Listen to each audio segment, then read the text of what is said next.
Hey guys, in this video, I will show you how to connect Phantom Wallet to Photon. Alright, let's begin. First, open your browser and go to the official Photon website. Once there, you will be redirected to the main web page. Look for the connect button and click on it.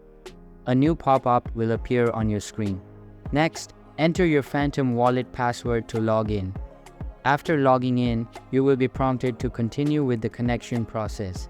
Click on the connect button and confirm the action. Once you have confirmed, you will need to generate a new private key. Click on the generate button to create it. After that, slide the slider and your private key will be displayed. Make sure to copy this private key and save it somewhere safe. Once you have done that, click on the continue button and select I have already saved it. Now, click on the continue button again to access your Photon dashboard. So that's basically how you can connect Phantom Wallet to Photon. And that's it for this video. If you find this helpful, consider subscribing and giving this a big thumbs up. Thanks.